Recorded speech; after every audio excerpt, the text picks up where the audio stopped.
Welcome to भाई की पढ़ाई सब्सक्राइबर, और जिन्होंने नहीं किया वो कर दो। तो प्रवचनों के दौर को दोबारा शुरू करते हैं। हम आज जीडीपी के बारे में पढ़ेंगे। जीडीपी की फुल फॉर्म है ग्रोस डोमेस्टिक प्रोडक्ट और डेफिनेशन है it is the value of all the final goods and service produced with in a country during a particular year. यानी उस साल उस कंट्री में कितने रुपए की चीजें बनी या सर्विस प्रोवाइड की गई, उन सभी का टोटल उस कंट्री की जीडीपी होती है। और इससे हमें ये भी पता चलता है कि उस कंट्री की इकोनॉमी कितनी बड़ी है। और रही बात इंडिया की, तो इंडिया की जीडीपी बहुत बड़ी है। और अगर हम जीडीपी को परचेजिंग पावर पैरिटी के अकॉर्डिंग देखें तो इंडिया थर्ड पे आता है। लेकिन ये बस मैं तुम्हें ऐसे ही बता रहा हूं, कहीं तुम सोचने लगो ये पीपीपी क्या होता है और डर के मारे वीडियो बंद कर दो। और हाँ, जीडीपी कैलकुलेट करना सेंट्रल गवर्नमेंट की मिनिस्ट्री का काम होता है। तो ये कैलकुलेशन कैसे होती है जरा उस पे ध्यान दिया जाए। तो हम तीनों सेक्टर की जीडीपी निकालते हैं और उन्हें ऐड कर देते हैं और फिर कंट्री की जीडीपी आ जाती है। तो अब इस पे जरा ध्यान देना। मान लो एक किसान है, वो 10 किलो गेहूं 100 रुपए में एक इंसान को मार्केट में बेच देता है और वो इंसान उसकी रोटी बना के खा जाता है। तो ये 100 रुपए प्राइमरी सेक्टर की जीडीपी में ऐड हो जाएंगे। लेकिन मान लो वही किसान उन गेहूं को 100 रुपए में एक बिजनेसमैन को देता है और वो उनसे 100 बिस्किट के पैकेट बना लेता है और फिर वो उन 100 पैकेट्स को 1000 रुपए में मार्केट में दूसरों को बेच देता है। तो इधर 1000 रुपए सेकेंडरी सेक्टर की जीडीपी में ऐड हो जाएंगे और किसान को जो 100 रुपए मिले थे वो किसी भी सेक्टर की जीडीपी में नहीं जुड़ेंगे।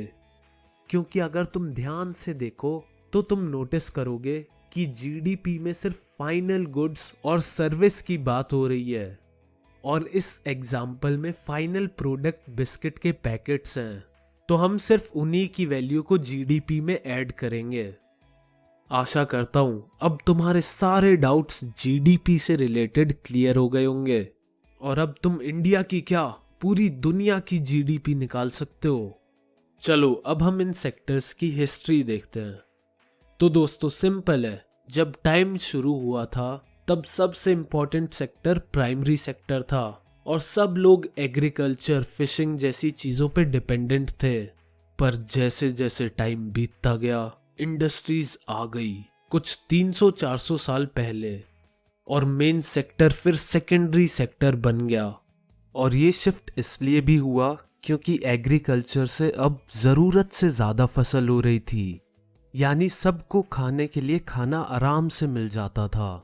और ये सब नए एग्रीकल्चर मेथड से हुआ था और अब उन्हें खेतों पर ज्यादा लोगों की जरूरत नहीं थी, तो बाकी लोग फैक्ट्रीज में काम करने लग गए। और अब 30-40 सालों में मेन सेक्टर टर्शरी सेक्टर बन गया है क्योंकि लोगों की इनकम बहुत ज्यादा बढ़ गई और अब उनके पास खर्चा करने के लिए बहुत पैसा आ गया है और बाकी दो सेक्टर में भी बहुत डेवलपमेंट हो चुका है। इसीलिए अब तुम देखते हो कि बहुत सारे लोग मूवीज देखने जाते हैं, एरोप्लेन में ट्रैवल करते हैं और मोबाइल पे इंटरनेट का दबा के इस्तेमाल करते हैं। तो ये सब यही शो करता है कि अब टर्शरी सेक्टर का ज़माना आ गया है और हर डेवलप्ड कंट्री की यही कहानी है। पहले वहाँ मेन रोल प्राइमरी सेक्टर का था, उसके बाद सेकेंडरी सेक्टर आया और अब टर्शरी सेक्टर मेन हो गया है।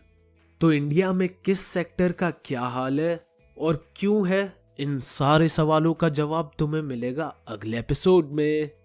लेकिन तुम्हें मैं एक प्रवचन और दे दूं, जीवन में इतनी संपत्ति कमा के क्या करोगे, आखिर मरने के बाद कुछ भी साथ में नहीं जाता। ऐसा बताने वाले महाराज बाबा एक प्रवचन का 5-5 लाख रुपए ले जाते हैं। यार सही में कभी कभी तो लगता है इस जीवन से संन्यास लेके एक बाबा बन जाऊं और भाई की पढ़ाई के बीकेपी को बाबा जी के प्रवचन में कन्वर्ट कर दूं।